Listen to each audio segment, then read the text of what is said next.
Byens borgmester, Guy Hermité, er stolt af udviklingen i byen. Nos projets d'avenir sont d'une double nature. La première, c'est celle que l'on qualifie de diversification de l'offre touristique. Pourquoi? Parce que seule la saison d'hiver ne permet pas aux socioprofessionnels et aux touristes de trouver ici l'offre qu'ils attendent. Et dans cet esprit, dans ces objectifs, nous venons d'aménager une luge été-hiver, qui est la plus longue luge de France et qui est de nature, après le ski, de satisfaire une clientèle familiale qui veut, un petit peu après 17h, pouvoir découvrir la lumière, les sommets et la montagne. Et puis la commune a un projet qui est un projet adapté aux besoins d'une clientèle internationale, puisque, comme vous le savez, nous sommes à 20 minutes du TGV, nous sommes à quelques 20 minutes aussi de l'autoroute Modane-Turin, mais nous sommes aussi à 3/4 d'heure de l'aéroport de Turin. Et dans ce cadre-là, nous voulons constituer un produit composé du ski avec le bien-être, via la construction d'un centre balnéo-ludique qui s'appellera Durantia. Durantia étant chez nous l'étymologie du mot Durance, qui est, comme vous le savez, le fleuve qui irrigue la région Provence-Alpes-Côte d'Azur, puisque Montgenèvre fait partie de la Provence et va se jeter à Marseille. Voilà les objectifs de la commune. Johnny Olsen har været på mange forskellige skisportsteder i Alperne, men han har ikke fundet et bedre sted end Montgenèvre. Men det er bare fantastisk. Der er ikke så meget andet at sige end det er fantastisk for min familie især, fordi det er børnevenligt, og det er hyggeligt, og det er stille og roligt. Det er lige noget for mig. Og jeg skal tilbage igen, helt sikkert. Men du ligger jo og kører over til Italien. Du har også nogle af de hårde løjper, ikke? Men det er meget blandet. Du kan sagtens komme til Italien uden at køre sort. Altså, der er til alle. Det er derfor, vi er så glade for at være her. Fordi vi kan alle køre til Italien, hvis vi har lyst til det, ikke?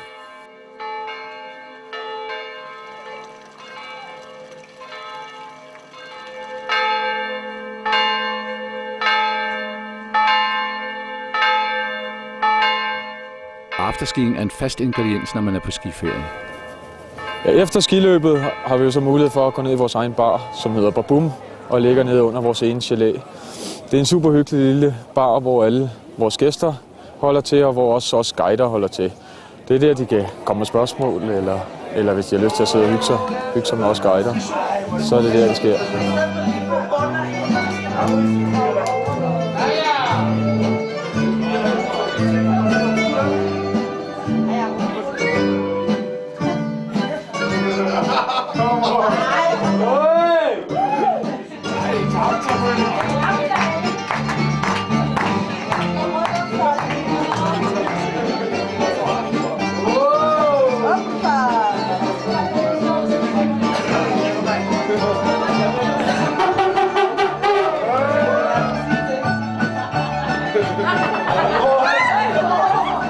Christian Hjort er med sin kæreste hyppig gæst på Barboom til afterskiing. Jamen, det er et fantastisk område lige på grænsen til Italien, og så man kan snuppe en god middag, når man skal komme derover af. Og, det er ikke fordi, der er så mange mennesker og turister, og, så man har det mere eller mindre her for sig selv, og masser af god sne inde imellem træerne, og ja, masser af muligheder. Jeg tror ikke, vi har stået i kø overhovedet her, i den her uge i hvert fald. Så det er en stor forskel i forhold til de store områder i Val Thorens og Alpe d'Huez og sådan noget, hvor man godt kan bruge en halv time i en kø. Jeg er vældig glad for stedet. Det er rigtig godt. Det er helt på højde med noget af det bedste, vi har været udsat for i Frankrig og Schweiz, Østrig og Italien, hvor vi ellers har været. Gode røde løjper til boulevarder, vi kan lide. Og byen er utrolig lækker. Hyggelig. Rigtig lille hyggelig by.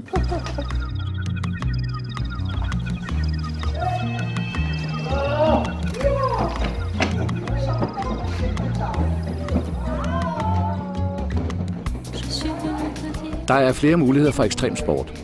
Herunder at køre med bobslæde. Det foregår på den olympiske bobslædebane kun ca. 10 km fra Montgenèvre. Dette kæmpe projekt er etableret i 2006 i forbindelse med de olympiske vinterlege i Torino. Open your jacket, please. We have bobsleigh also in the other side of the Italian border, because Montgenèvre is right in the middle of the French and Italian countries. So we have the bobsleigh ride of Turin Olympic Games 2006, so you can try now to do the bobsleigh ride. You have an Olympic champion who drives it and you go behind him, but it's a very spectacular activity because it's very fast, up to 130 kilometers per hour.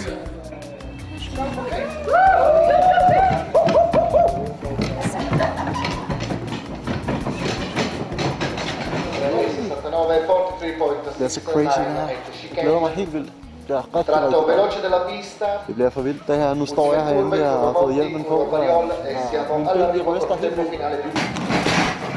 Vores skiguide Jesper var modig og sprang indenbords i en 4-mands bobslæde, der kunne skyde en fart af små 130 km i timen.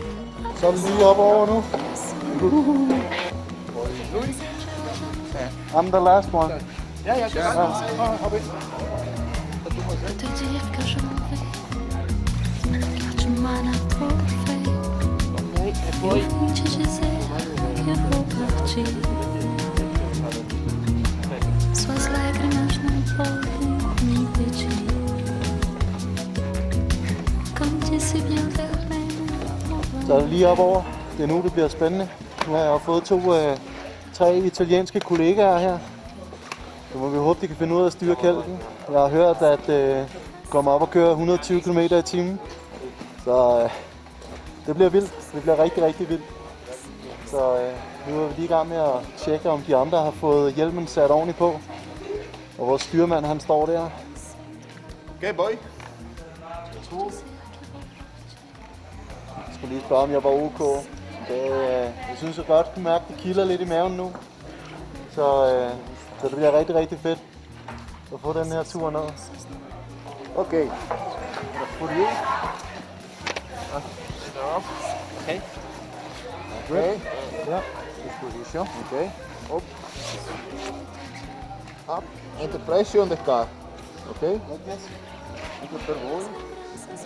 Siamo un po' la testa, siamo sulle spalle e non andando avanti, perché se andate avanti dopo arriva la pressione vi fa questo.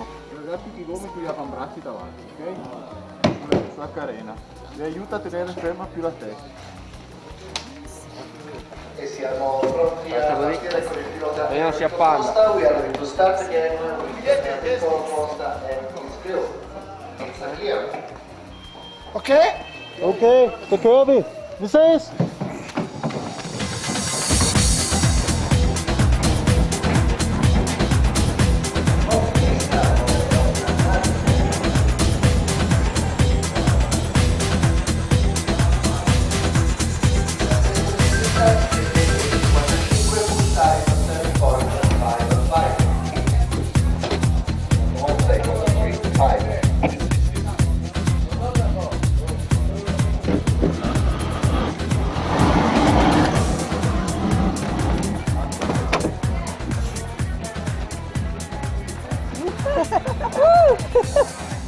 Oh, your leg's still ring. On the podium.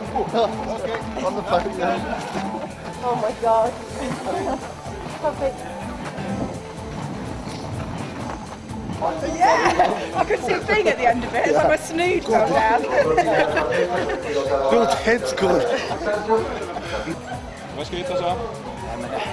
Jeg har lige haft den vildeste, helt fantastiske tur.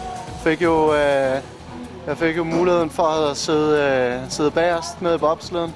Vi kom op på, ja, det føltes i hvert fald som langt over 120 km i timen. Altså, det var helt vildt.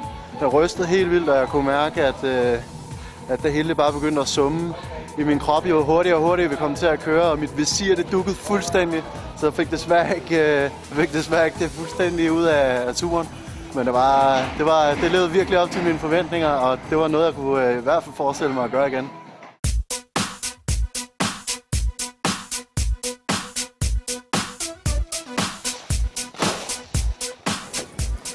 I Montgenèvre der er noget for alle skiløbere.